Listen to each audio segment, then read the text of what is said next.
acompanho algumas movimentações de vocês, tenho acompanhado com muita alegria, com muito carinho o que vocês têm feito em relação a seminários, os eventos, ficaram todos muito bons, né? Em especial de saúde prisional, parabéns. Bom, eu vou falar um pouquinho de mim bem rápido, né? Que algumas coisas o Almiro já falou, então eu tô aqui, né, totalmente fora dessa curva biomédica, né? Então é uma das coisas que eu já conto para vocês dessa aula de hoje, é que ela não vai ser centrada num olhar biomédico. Primeiro, que eu não tenho essa propriedade, e segundo, que eu sou um bichinho da saúde coletiva, então o que torna a saúde coletiva um coletivo é justamente olhar para as pessoas, né? Senão nós seríamos saúde pública, senão nós seríamos qualquer outras coisas. E o que me chamou para a saúde reprodutiva foi muito uma inquietação, já que eu vim do mestrado. Quando eu entrei no mestrado, eu disse que eu não falei para a banca, inclusive, que me entrevistou na Unicinos, que eu não negociava, né, a questão de falar de mulheres negras na minha dissertação, e acabou que a saúde reprodutiva já veio junto, né? E, enfim, então sou um híbrido, né? Hoje eu trabalho muito mais com muita formação em continuado de profissionais na área da saúde. É o que eu tenho feito, fiz por 2 anos dentro de unidades básicas de saúde, dentro das ESFs, né, porque eu fui consultora da Coordenação Estadual de ST-AIDS, então trabalhei diretamente com essas capacitações direcionadas a HIV/AIDS, né, enfrentamento, prevenção combinada, e aí já vinha falando junto de estigma e discriminação, e de todo esse universo aí que também incorpora isso, e acabei que levei isso para a vida. Bom, pessoal, qual é a minha proposta de hoje com vocês, tá? Não vai ser uma aula, só que vocês vão ficar olhando essa minha linda carinha negra falar, tá? Eu dividi a aula em 2 momentos, então eu vou fazer um apanhado com vocês um pouco sócio-histórico, crítico, tá? E depois a gente vai ter um momento de discussão para nós pensarmos juntos, e eu também quero muito escutar vocês, então preparem os dedinhos, preparem as boquinhas, os microfones, porque eu quero muito escutar vocês. Acho que muito mais. Tem uma antropóloga francesa chamada Favre de Saada, que ela fala muito da questão de se afetar. Então, não existe só eu vim aqui afetar vocês com o meu conhecimento. Eu também quero ser afetada com o que vocês sabem, com o que vocês acreditam, e para a gente poder discutir junto. Tá? E até principalmente porque a gente aprende muito mais discutindo, ensinando, do que só escutando. Tá? Isso não é coisa da minha cabeça, não, são artigos que dizem. Bom, pessoal, deixa eu só ver aqui se tá toda as minhas coisas funcionando. Ver se foi. Foi aqui. Bom, primeira questão. Quando a gente pensa saúde reprodutiva, gente, nós estamos falando só de saúde reprodutiva. Dentro desse grande guarda-chuva que eu pensei aqui para simbolizar isso, a gente inclui os direitos reprodutivos, direitos sexuais e saúde sexual. Tá?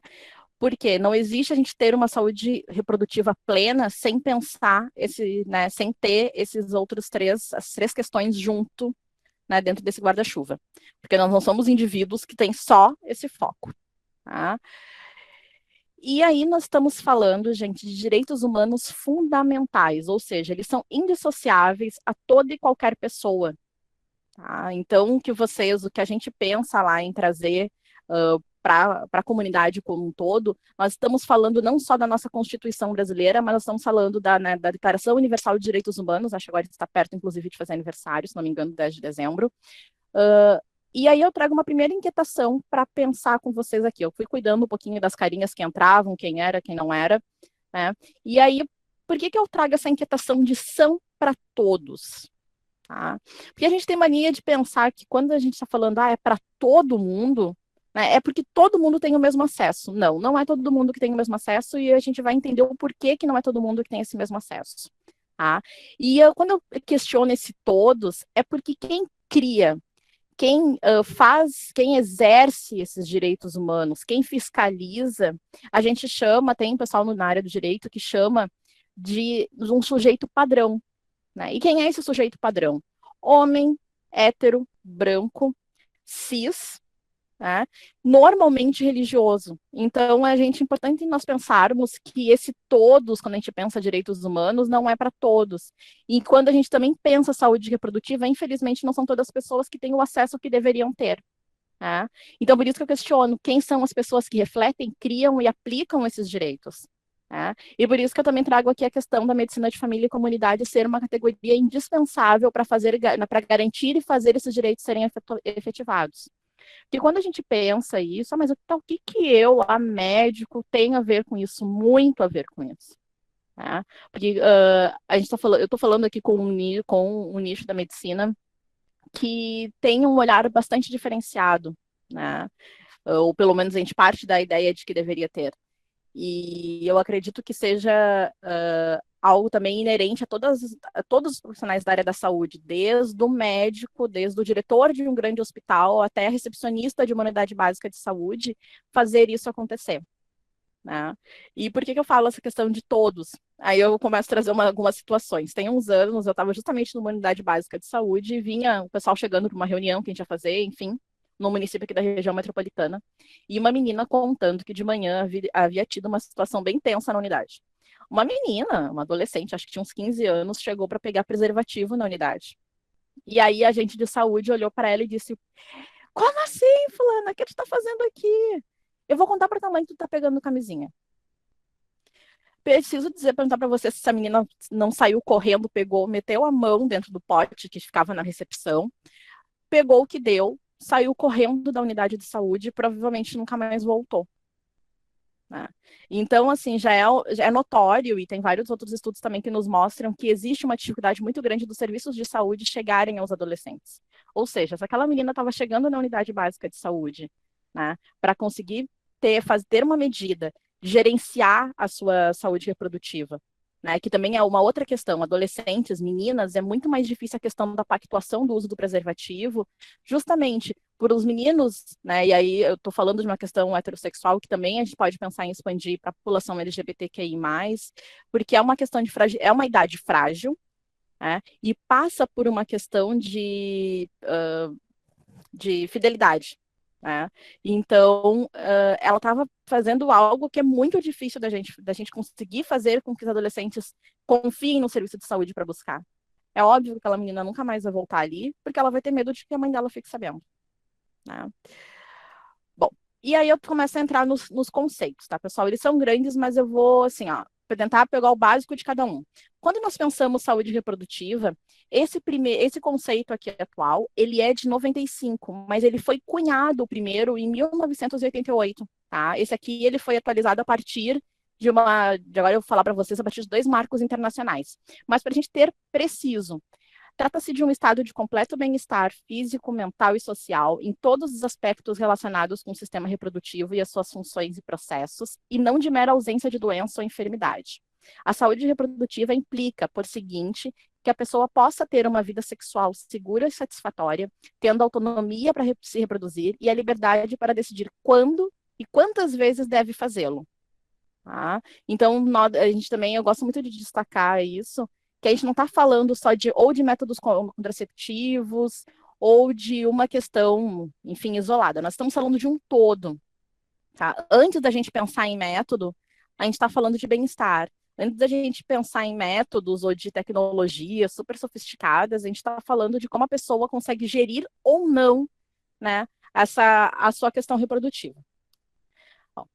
E aí, dentro da saúde reprodutiva, tem o que eu estava falando para vocês, né? Que tem os direitos reprodutivos, né? Que são os direitos que se ancoram no reconhecimento do direito básico de todo casal e de todo indivíduo a decidir livremente e de forma responsável sobre número, espaçamento, oportunidade de ter filhos, informação e meios de assim o fazer. Tá? E isso aqui também é garantido pela plataforma de ação da Conferência do Cairo, que a gente vai falar um pouquinho mais para frente, e dos direitos sexuais também, né? Que ele não tem uma formatação bem precisa de conceito, mas a principal ideia que a gente deve ter quando fala de direitos sexuais, né? A aceitação dos diferentes tipos de expressão sexual, autonomia para tomar decisões sobre o uso do próprio corpo e autonomia, né, o uso do próprio corpo e a igualdade de gênero. E esse direito aqui é muito legal da gente pensar também, porque ele vem, né, dos anos 90 e ele vem ancorado muito na questão do movimento gay, né, no movimento LGBT. Né? Então é algo que surgiu derivado dessa luta do movimento LGBT. E a saúde sexual, né? Que a gente está falando, né, de possibilitar experimentar uma vida sexual informada, agradável, segura, né, valorizando a vida, as relações sexuais, a expressão da própria identidade da pessoa, né, enriquecedora, incluindo o prazer e estimulando a determinação pessoal, comunicação e as relações. Tá, gente? Então, não é muito mais do que só tentar garantir a prevenção de doenças sexualmente transmissíveis, ou gestação não desejadas, né? Mas, enfim, é um todo. né? Essa pessoa, é a nossa garantia de conseguir gerenciar a nossa sexualidade. Bom, e aí eu vou dar uma contextualizada com vocês, porque nós não chegamos nesses conceitos, assim, coisas maravilhosas, lindas e prontas, tá? A gente vem de uma caminhada aí dos anos 1950 e 60, mas não se preocupem que eu tentei fazer um compacto dos melhores momentos, tá? Para a gente poder pensar como é que isso vem se refletindo no nosso contemporâneo hoje. Bom, nós temos, nos anos 1950 e 60, uma explosão populacional, tá, gente? Então, era aquele boom, que é justamente tudo do contrário que a gente vive hoje, né? Da nossa população está envelhecendo, a gente já não tem mais tantos jovens. Eu estava vendo um vídeo ontem que eu fiquei bem impressionada. Tem umas pesquisas na Coreia, uma pesquisa de 2018 que mostra que se a Coreia continuar no ritmo de reprodução que eles têm hoje, a Coreia em 2080 pode se extinguir porque não vai mais ter pessoas. Né, porque as pessoas entendem na Coreia que, enfim, não é interessante ter filhos com a vida que eles têm, algo bastante interessante de pensar. Bom, quem é que formulava as políticas aqui nesse momento? Né, a gente só tinha uma política de difusão de métodos contraceptivos, não interessava o que a mulher pensava. Né? Então, vamos tacar método contraceptivo em quem tem aí em todo mundo, o surgimento da pílula anticoncepcional centralizado no corpo da mulher. E especificamente no Brasil, nos anos 60, qual era a nossa realidade aqui? Né? Nós tínhamos entidades de caráter privado, né, financiadas por agências internacionais, e isso principalmente no período da ditadura, que teve uma entrada bastante grande de agências internacionais no Brasil, que elas atuavam no controle da natalidade, justamente numa tentativa de reduzir o crescimento populacional no país. Essa função de tentar reduzir esse crescimento populacional, ela é diretamente associada com a questão de tentar controlar a pobreza. Tá? E isso vem no Brasil num momento bastante complicado, dos anos 70, 80 e 90, especialmente em mulheres pobres e negras. Por que eu falo isso? Tá? Porque existiu uma política velada, né? Velada até a página 2, mas muito escancarada, de controle de natalidade dessas mulheres pobres e negras, principalmente nas favelas do Rio de Janeiro e no Nordeste. Como é que isso acontecia? Se levavam essas mulheres para fazer cesariana, né? E elas já eram laqueadas durante a cesariana, porque neste momento aqui nós não tínhamos nada parecido com a política, com a lei de planejamento familiar que nós temos de 96.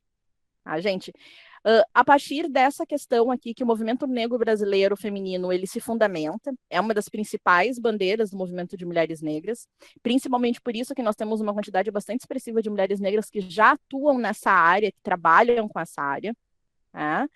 E, enfim, tem outros artigos, tem vários livros também que contam isso. E esse período aqui é algo decisivo nos anos 90, que ela vai gerar toda essa situação, vai gerar uma CPMI para averiguar essa questão. E uma das consequências dessa CPMI é a nossa lei de planejamento familiar de 24 anos atrás, de 96, né, que foi a nossa primeira lei falando disso. Tá? Direitos humanos não tinham vez nesse diálogo, ou seja, a gente sequer entendia que reproduzir era um direito humano fundamental. Bom, né? Vamos pensar que até então nós não tínhamos uma constituição de fato cidadã. Nós tivemos uma série de constituições outorgadas. Né? E isso dá perfeitamente as mãos para a questão sexual e reprodutiva, que era algo do seu privado. Né? Não se discutia isso em grandes populações, né? Não se discutia isso em grupos. Era algo muito velado. Né, e que diz muito para o período que o Brasil vivia naquela época, né, a partir de 64, com uma ditadura, né, de uma forte repressão. Né, então, não se tinham políticas públicas para esse sentido aqui. E aí nós também viemos de uma atuação quase inexistente do setor público, né, nessa parte de planejamento reprodutivo, apesar da gente ter em 84 o PASIM, né, que é a primeira política que fala de saúde da mulher e que vai pensar um enfoque reprodutivo, mas que eu vou falar nela mais para frente com um pouquinho de mais profundidade. E aí o enfoque da nossa assistência aqui era o ciclo gravídico puerperal. E aí eu acho interessante a gente pensar também e marcar, principalmente no momento que a gente vive, né, de pensar o papel que tinha a saúde naquele período. O que nós tínhamos como saúde aqui? Não tínhamos nada parecido como o SUS. Né? Nós tínhamos algo muito frágil. Se tu era trabalhador, tu tinha atendimento. Se não era, tu não tinha. Né? E as mulheres, quando elas... E aí eu falo mulheres, porque nesse período aqui se pensava a saúde reprodutiva exclusivamente centrada no corpo da mulher, que é algo também que eu já falo aqui no próximo ponto. Tá? Então, o que se tinha de saúde reprodutiva aí? A mulher só era olhada, a gente, no momento que ela estava grávida. Não tá grávida, não tá com câncer, meu amor, vire-se. Continua a tua vida aí que tu não é interessante pra gente.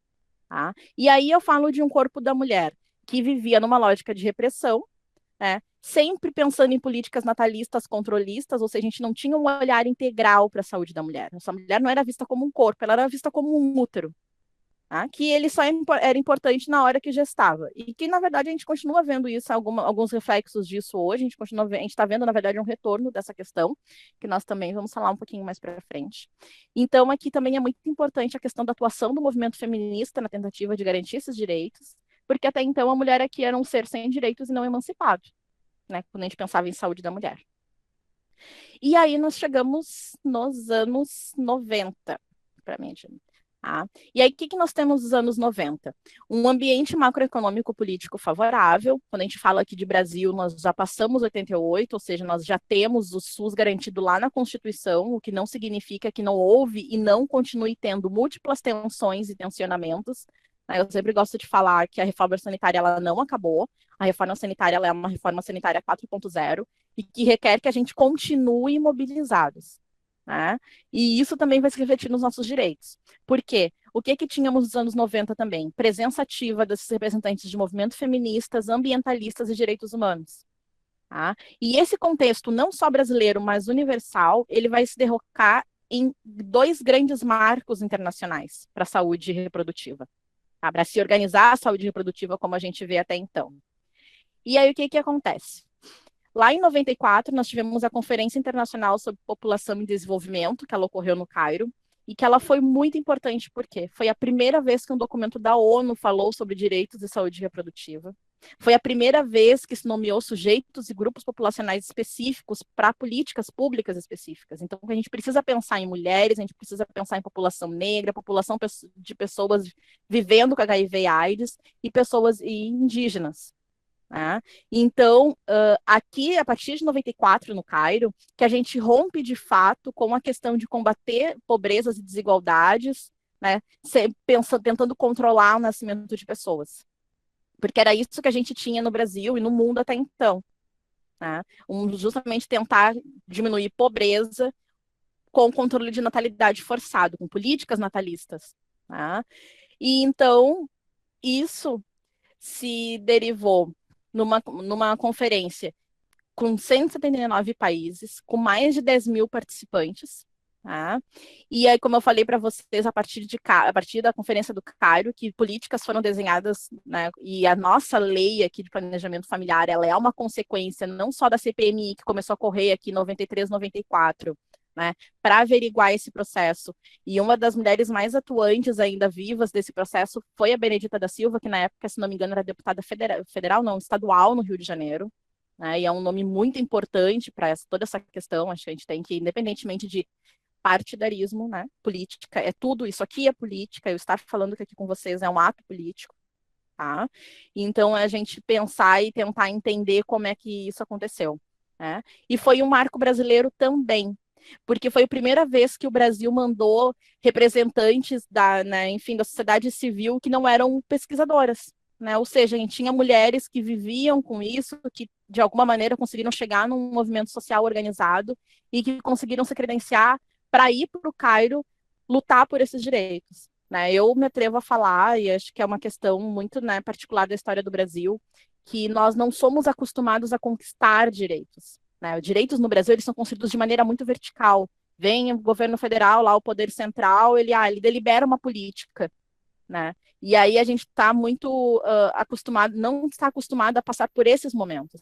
E isso se reflete necessariamente na concepção que nós temos de saúde, na necessidade, na dificuldade, desculpa, tão grande, que as pessoas têm ainda de entender o SUS como algo que precisa ser cuidado, que precisa ser protegido e que é meu, teu, do Zé da esquina, do carinha em situação de rua.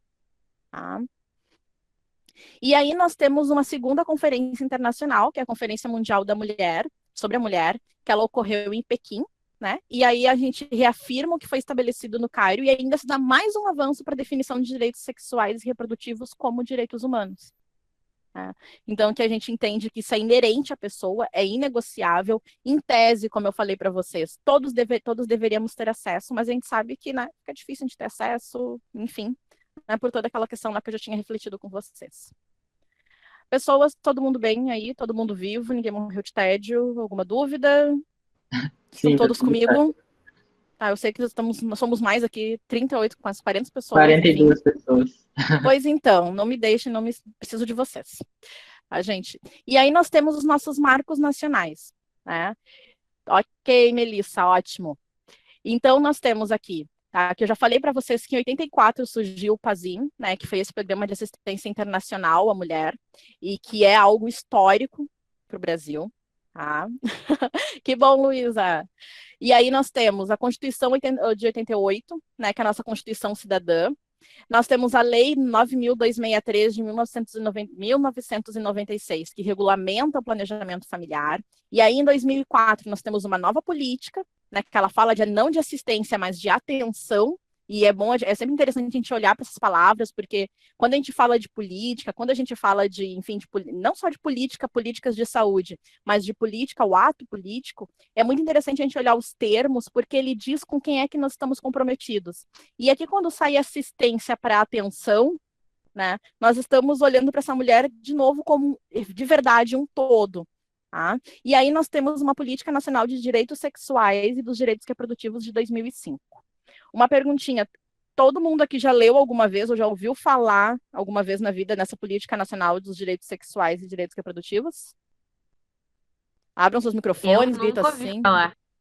Nunca? Nem Chat aí, ela, não pessoal. sei. Sim, tá, Daniela, tu não conta. Luísa, não, nunca. Pois então, gente.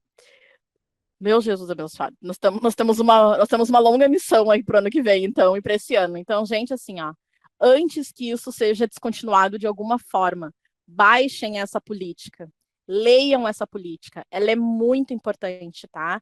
Outra coisa, tudo que eu falei para vocês aqui não é algo que está de outro planeta. Caderno 63 da atenção básica, tá? Que é o caderno que fala de saúde sexual e reprodutiva. Ele foi editado em 2013, não sei se ele já foi descontinuado, porque eu acordo todo dia nesse país, alguma coisa sai do ar. Eu tenho até medo, tá, gente? E aí eu vou fazer alguns destaques dos nossos marcos nacionais aqui, tá, gente? Quando a gente fala de PASIM, lá em 84, ele é um marco na saúde da mulher brasileira, porque ele propõe essa abordagem global. Não, né, ele sai do ciclo gravídico puerperal e ele olha para todas as fases da mulher, né? Apesar de uma forma muito arcaica, como a gente podia pensar naquela época, né? Porém, essa política ela enfrentou muitas dificuldades políticas, financeiras e operacionais para ser implementada. Mas ela foi muito afetada aqui porque o movimento sanitário ele estava, né, bombando nessa época. A gente já tinha a Brasco, a gente já tinha o SEBS, que é o Centro Brasileiro para Estudos da Saúde, né, que são dois atores fundamentais nessa reforma sanitária e que também, com certeza, estavam muito atuantes aqui nesse momento. E aí nós temos também a Política Nacional de Atenção Integral à Saúde da Mulher, que ela vai justamente reforçar esse compromisso de implementação de ações de saúde, né? E aí é para tudo, não é só o método contraceptivo, né? É ações que tentem coibir a violência contra a mulher, educação sexual e outras questões importantes para a nossa saúde. Né? E o principal aqui, ela amplia ações para grupos historicamente excluídos dessas políticas, olhando sempre para especificidades e necessidades. Principalmente esse último trecho que eu falei para vocês aqui, que conversa muito com o SUS, né? Porque nós temos que tentar pensá-la sempre na universalidade, na integralidade e na equidade. Né? Que não adianta a gente querer atender a mulher indígena da maneira que nós atendemos as mulheres brancas aqui no centro de Porto Alegre, porque não vai dar certo. Tá, gente? E aí eu trago para vocês uma coisa bem interessante, tá? Quando eu estava montando esse slide aqui, eu lembrei. Em 2016, 17, eu entrei no mestrado 2015, 2, então foi 2016, 1.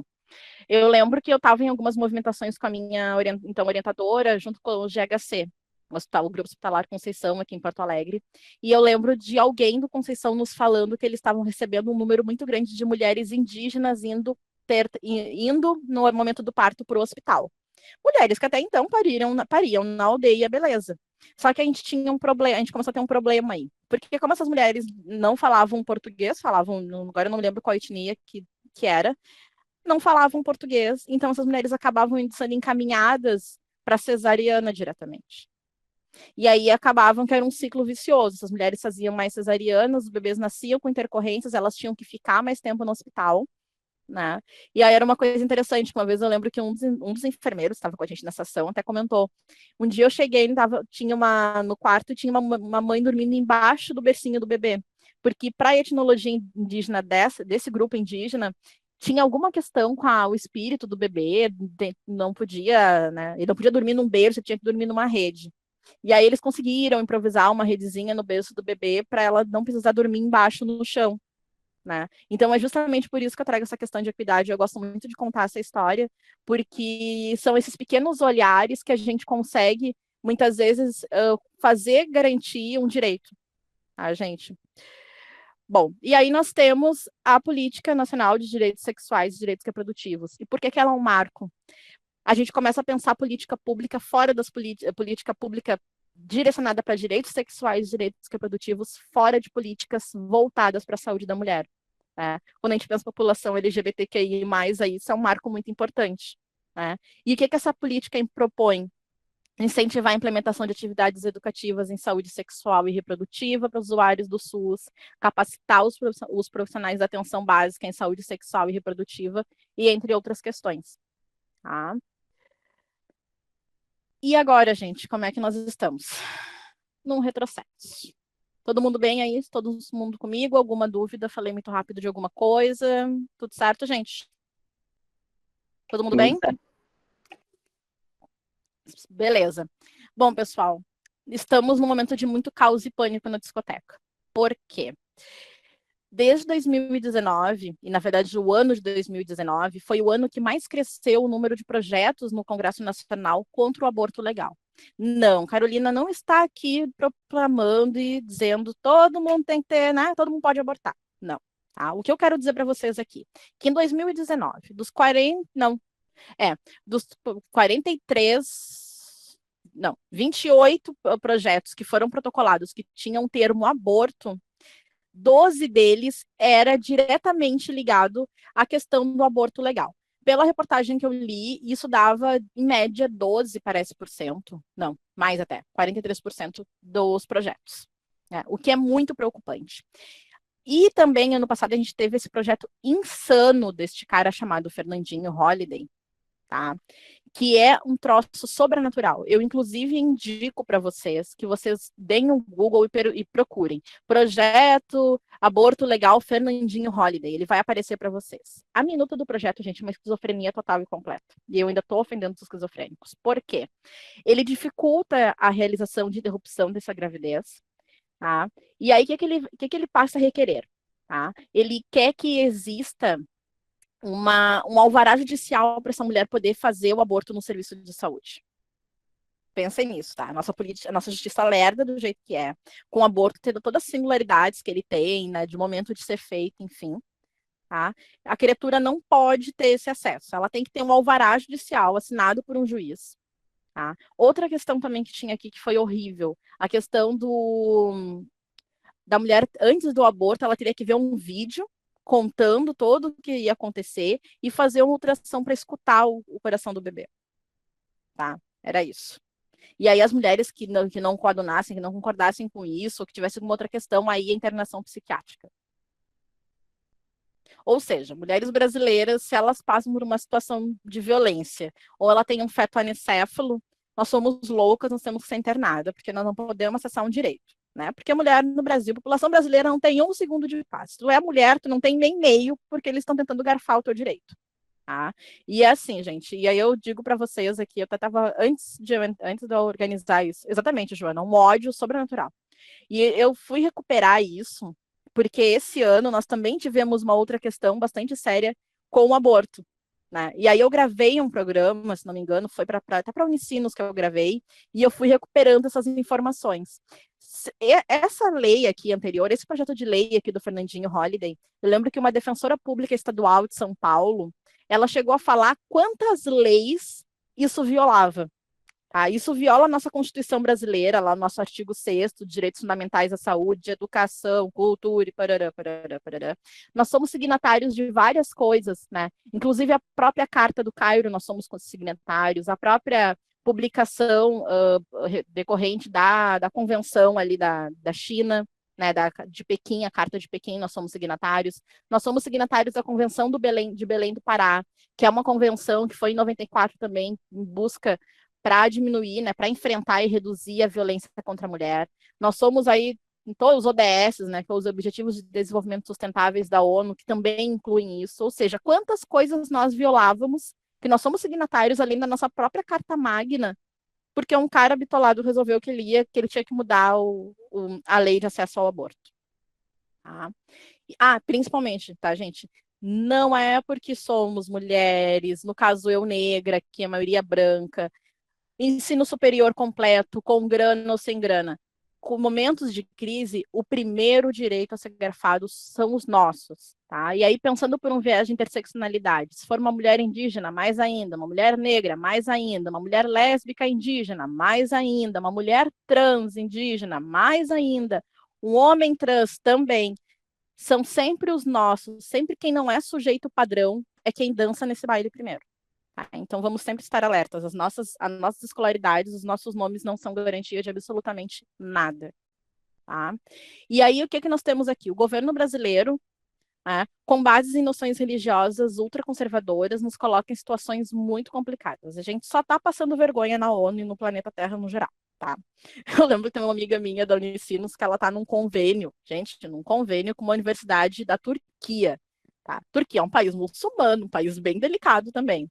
Tá? A ponto de toda vez que ela tem aula no Zoom com o pessoal de lá, o pessoal sempre faz, né?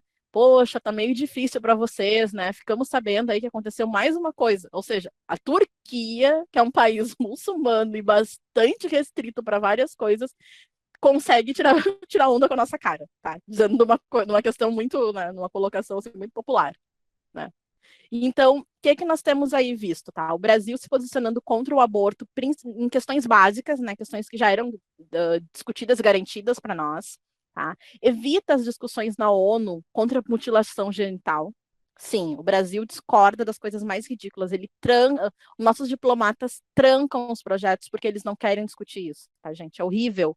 A ponto dos Estados Unidos propor uma saída para pelo menos o negócio fluir e se garantir de algum jeito. Tá? No mesmo projeto esse da mutilação genital, se opõe a citar termos como saúde sexual e reprodutiva. O Itamaraty tem se esforçado para traduzir a nossa política externa numa visão que só exista sexo biológico e que não existe consenso sobre saúde sexual e reprodutiva. Ou seja, no entendimento do Itamaraty, tudo que eu falei para vocês aqui é um delírio da minha cabeça. Tá? E aí, o que acontece? Nós estamos dando as mãozinhas para países como a Arábia Saudita e Nigéria. Ou seja, nós somos vistos como retardatários por parte do planeta Terra, por alienados por outros, e os únicos que conseguem olhar para a gente, Nigéria, Arábia Saudita, Polônia, nós vamos acabar no clubinho dos dois, tá? Enquanto país, a verdade é essa. E nós perdemos uma posição histórica na ONU, de país aliado aos direitos das mulheres, tá? O que é bastante grave. E aí nós também temos que pensar como é que a saúde reprodutiva é atingida no mundo da Covid. Não sei se passou para vocês aqui, para mim passou o slide. Ih, não foi. Foi. Bom, pessoal, e aí nós temos também que pensar como da saúde reprodutiva dentro do Covid.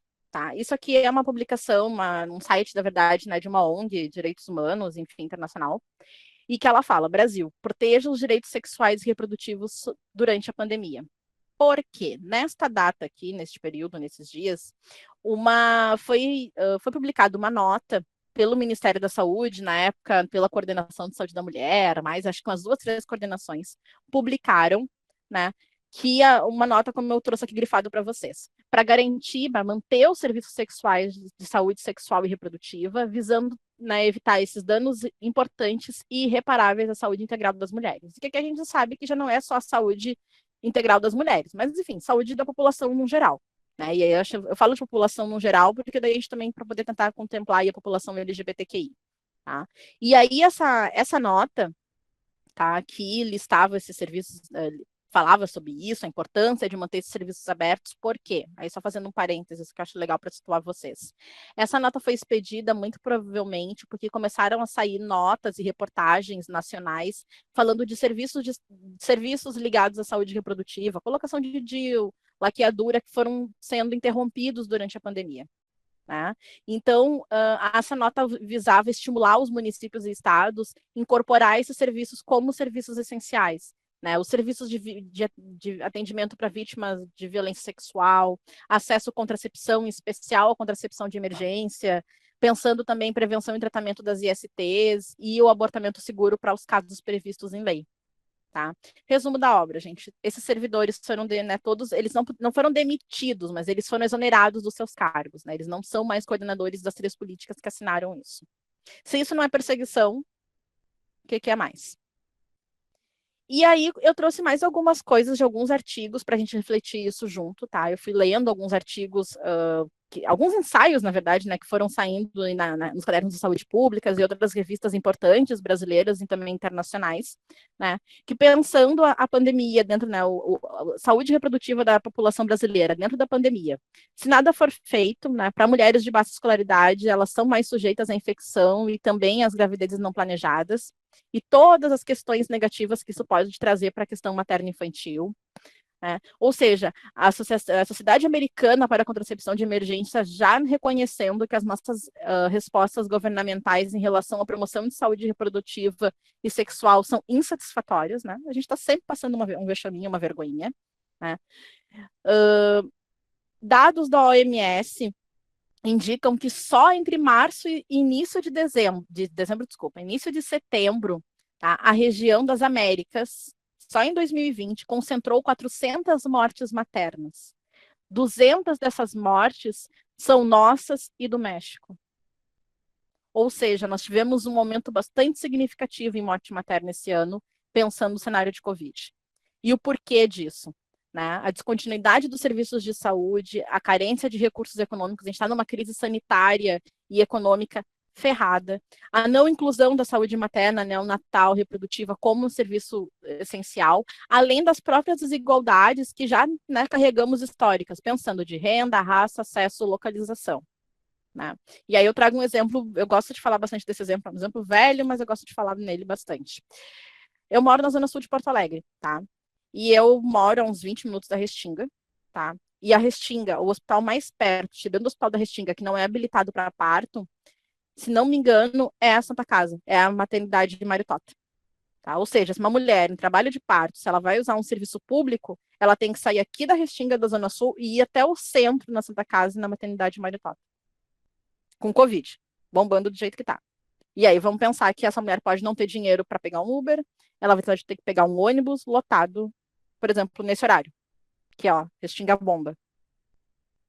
Né? Ah, e ainda nessa história aí de tudo a prefeitura fechou hoje das unidades de saúde, a UBS Pitinga, que é a parte mais distante da Restinga, foi fechada. E aí eles estão sendo atendidos, vão ser atendidos na clínica de família, que é bem no início da Restinga. Se nem todo mundo conhece, mas assim, é bem na entrada do bairro, é uma distância bem significativa, que não tem como tu chegar, sei lá, sem ser de ônibus. Bom, pessoal, e aí eu trago para encerrar esse capítulo, eu trago uma colocação da Vicky Camacho, que ela é assessora técnica regional da UNFPA, que é o Fundo, né, das Nações Unidas para saúde para populações, né, para pensar populações, e ela é assessora específica para a área de saúde sexual e reprodutiva. Né? E aí a UNFPA tem um gabarito inquestionável para pensar isso, porque a UNFPA já acompanha outras pandemias, por exemplo, no continente africano, outras epidemias, né, enfim, e tem essa expertise para afirmar que a saúde e os direitos sexuais e reprodutivos, eles requerem uma atenção ainda mais importante nessa pandemia, e que esses serviços essenciais precisam ser integrados, intersetoriais e territoriais. Porque as pandemias, elas vão agravar o que a gente já tem de desigualdade, e ela vai atingir com maior força esse público mais fragilizado, que são mulheres e adolescentes. Né? Ou seja, e aí a gente pensa também em uma outra colocação de um outro artigo novo de 2020, né?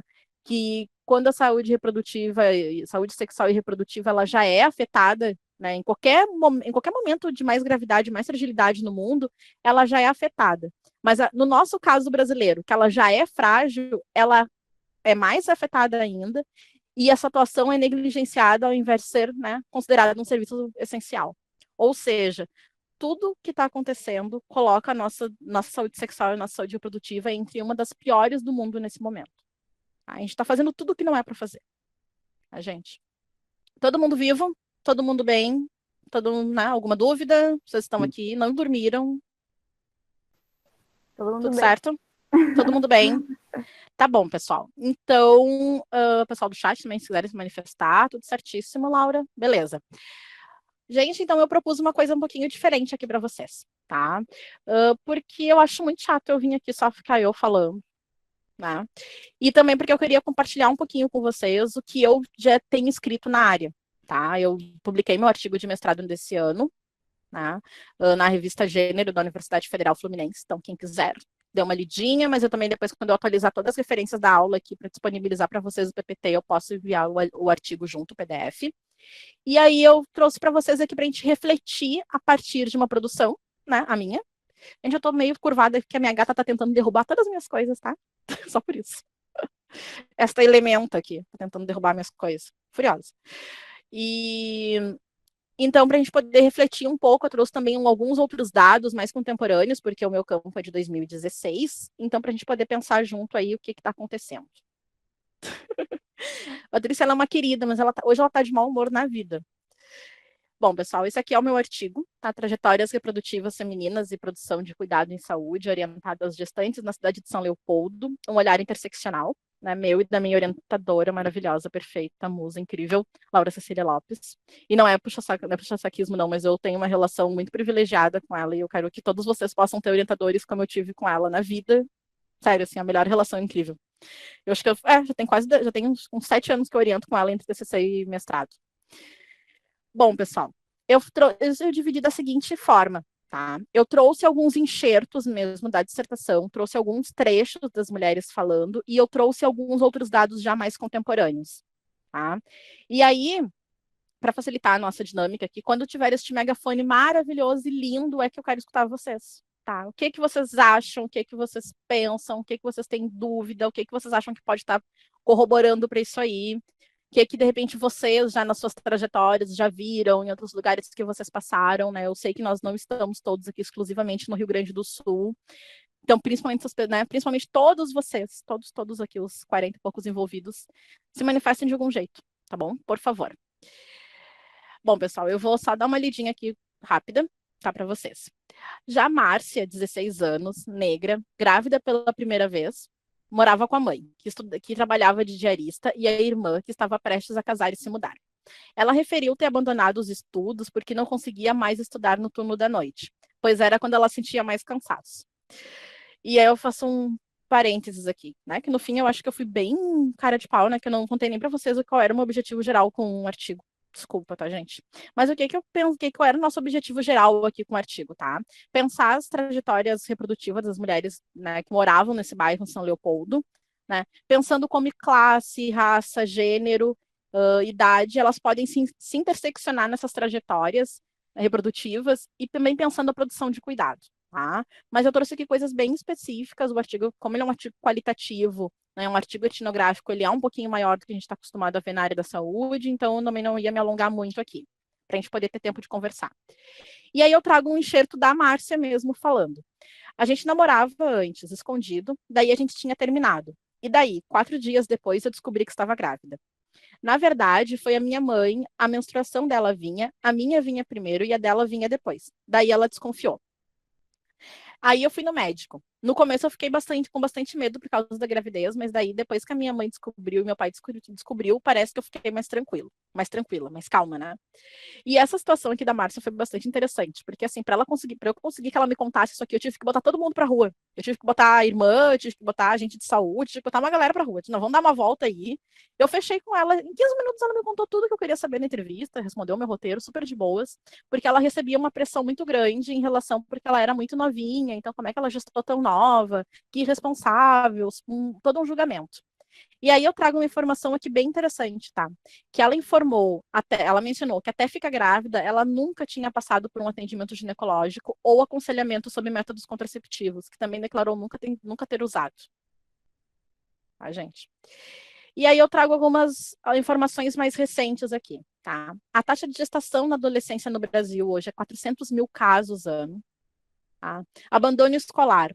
Das 50 milhões de pessoas com idades entre 14 e 29 anos, 10 milhões, ou seja, 20% delas não tinham terminado alguma das etapas da educação básica. Esse número aqui é um número inédito do IBGE. Foi a primeira vez esse ano que o IBGE publicou algo nessa temática de abandono escolar com esse número tão grande. E qual é o principal motivo de afastamento entre as mulheres? Gravidez e as tarefas domésticas. Tá? E aí, o que isso resulta? Provavelmente são meninas que não vão voltar mais a estudar. Tá? É bastante simbólico isso, é um número muito pequeno que consegue se reorganizar e voltar a estudar. E o artigo também a gente encontrou aí, e a bibliografia também coaduna para isso. Um perceptível afastamento dos serviços de saúde quando os adolescentes no geral, eles saem da infância e entram na adolescência. E aí, pessoas, o que vocês me dizem sobre isso? O que vocês acham? O que vocês pensam? O que vocês acham que a medicina de família pode, de repente, ajudar aí a pensar essa questão?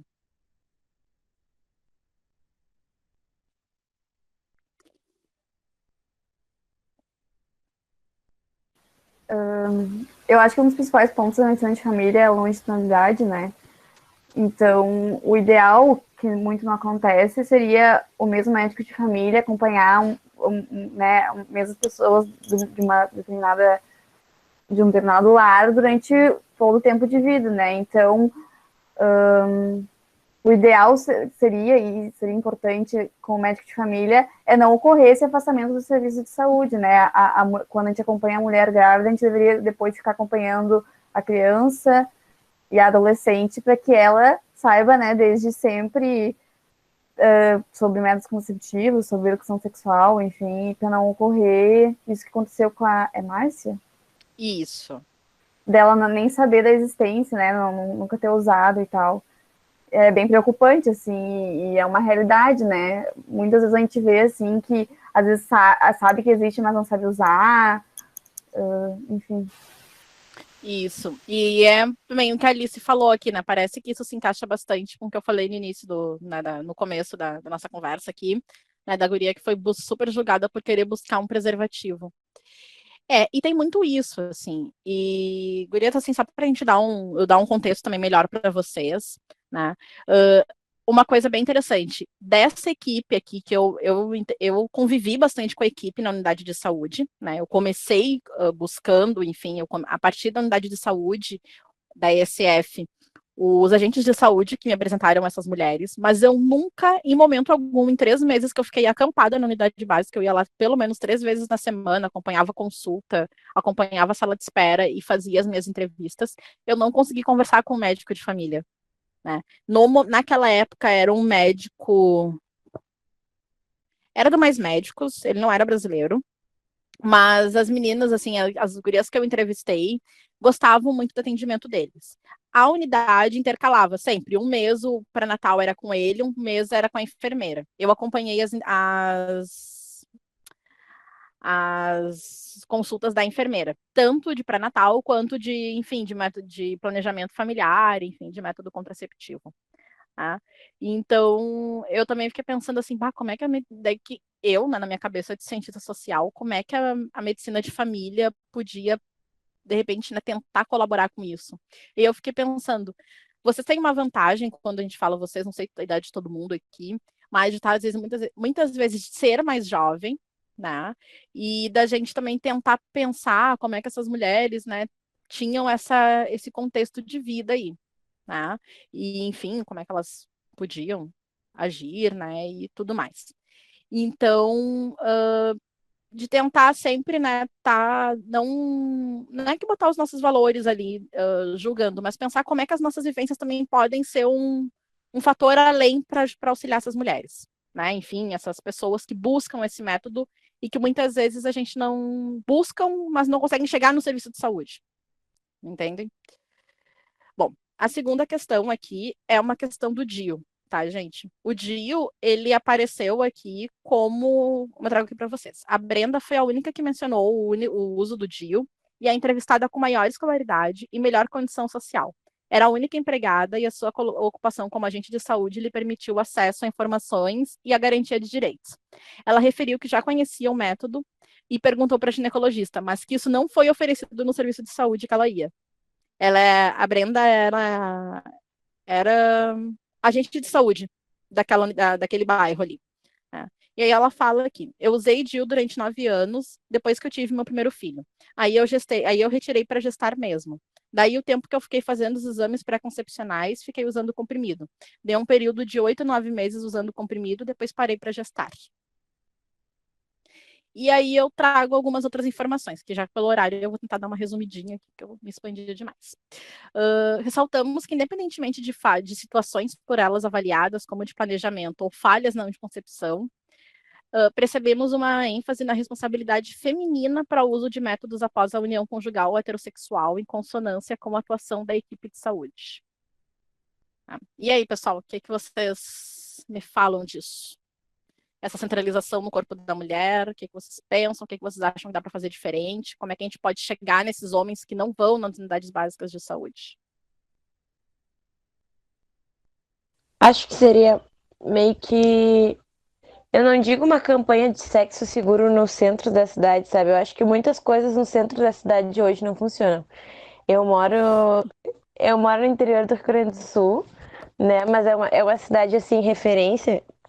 E eles fazem várias campanhas de HIV, sobre reprodução, sobre todas as doenças sexualmente transmissíveis na praça central da cidade, sabe?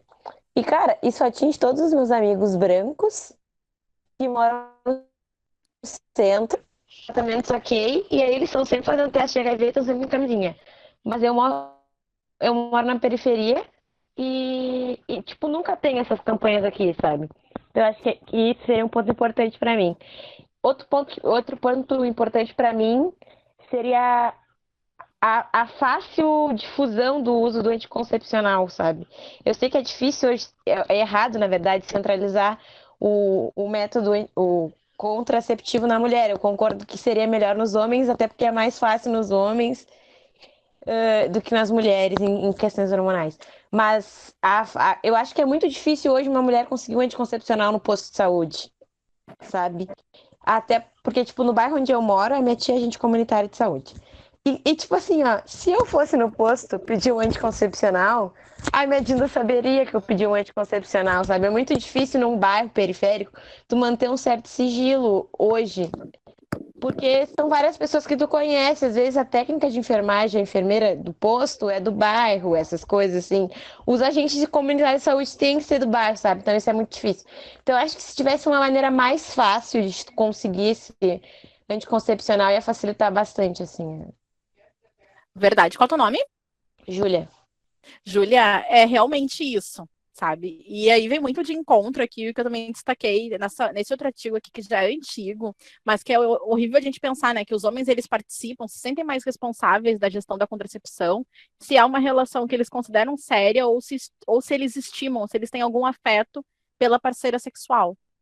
E eu fiquei, quando eu li isso aqui, eu tipo, não, tem que levar isso pra lá, porque eu fiquei pensando, imagina quando são adolescentes, né? E não vão pensar isso, não vão, né, raciocinar em cima disso, né? E a Alice também falou aqui, né, de a gente começar a construir uma noção de responsabilização dos dois. E aí que eu acredito que a medicina de família e comunidade possa ser um super aliado, né? Toda consulta, todo dia dá para tentar saber um pouquinho. Eu sei que é difícil, eu sei que é corrido, eu sei que vocês têm condições de trabalho muitas vezes que não colaboram para isso, né? Mas primeira coisa, chegaram num lugar novo, gente, vão andar no bairro. Eu tinha um professor da graduação ainda, e depois eu vi isso, eu vi um cara, um pesquisador chinês falar isso, que é uma coisa que eles carregam muito por lá, que tu quer conhecer uma cidade, tem que sempre caminhar no centro e conhecer o mercado público, para conhecer como as pessoas vivem, como as pessoas comem. Então, vocês chegaram numa comunidade, peguem um agente de saúde, alguém que conheça, e vão caminhar ali, para conseguir entender os contextos. Porque cada corpo tem um contexto. Entende? Então, o que tu falou eu achei super válido, Júlia, o que a Alice também falou, muito importante que vocês comecem a construir isso na prática com vocês, tá? Na prática de vocês no cotidiano. Gente, finalizando, tá? Invistam em estratégias de comunicação. Por que eu falo isso? Porque direto e reto eu faço oficina com residente que não sabe conversar com as pessoas. Eu já fiz oficina para residente de físio que não conseguia conversar, não conseguia fazer um grupo com o pessoal da unidade básica de saúde, por medo, por ficar travado, porque a gente investe tanto em saber de algumas outras coisas que a gente esquece do básico. A gente esquece de saber conversar com as pessoas, escutar as pessoas, uma escuta atenta, tá? E aí eu trago esse Insta aqui, que é o @saudepulsares, que é um médico que justamente trabalha com isso. Ele tem cursos, ele faz lives, eu acho ele bem legal, assim. Sigam no Insta, porque ele faz umas coisas muito bacanas, tá? E realmente de comunicação em saúde, eu acho isso essencial para todos vocês. Inclusive para mim, eu sigo ele, gosto muito de coisas que ele fala. Pessoal, eu entendo vocês como importantes aliados nesse momento de crise sanitária, na garantia de saúde reprodutiva para a população brasileira. Invistam no diálogo multidisciplinar, e por isso que eu falei multidisciplinar, por quê? Porque para construir isso aqui com vocês, eu usei o meu olhar de socióloga, antropóloga, usei saúde coletiva, demografia, que é uma parte da geografia, parte de direito. Eu usei tanta coisa que eu não tinha como chamar isso aqui de interdisciplinar. Tá? Então, não seria mentiroso, porque eu usei pelo menos umas 5 áreas. Tá? Além de eu ter ido lá olhar coisas da medicina de família e comunidade para entender como a medicina de família e comunidade entendia a sua ação lá dentro da saúde reprodutiva. Tá? Diálogo multidisciplinar, por quê? Nos deixa mais criativos, tá? Isso não é coisa da minha cabeça, são estudos que nos mostram. Múltiplos olhares auxiliam numa produção de cuidado eficiente. Cuidem, os nossos valores, as nossas realidades não podem se sobrepor às necessidades de saúde reprodutiva de cada pessoa. Não é eu, Carolina, com 30 anos, uma mulher negra, que tem estudo, que tem toda uma série de acesso diferenciada, que vai saber gerenciar melhor a vida da Márcia com 17, 18 anos. Não, não é isso. Tá? A minha obrigação é botar o meu conhecimento a serviço de. Tá? Equidade, tá, gente? Olhar diferente para quem precisa diferente. Populações do campo, floresta, indígenas, quilombola, privada de liberdade, população em situação de rua, todas essas pessoas têm direito a acesso à saúde reprodutiva. Quando a gente faz um juízo de valor, de dizer que uma mulher, né, que vive com HIV não pode gestar, nós estamos violando um direito humano fundamental. Nós estamos sendo tão criminosos quanto a pessoa lá que comete corrupção. Tá? E aí mesmo não se constrói um acesso a direito humano fundamental centrado só numa especialidade. Conversem com as pessoas, medicina, pelo amor de Deus, conversem com as pessoas, porque eu morro dizendo isso pro povo da média, e o povo da média vive dizendo que não, tá? Me ajuda a internalizar isso nas cabecinhas de vocês. Tá?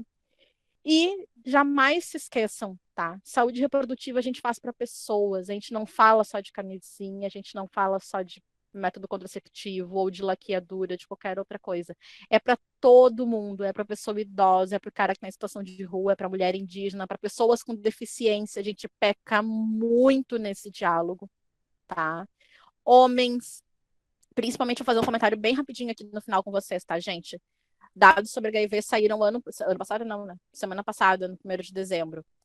Sabe onde é que está crescendo HIV?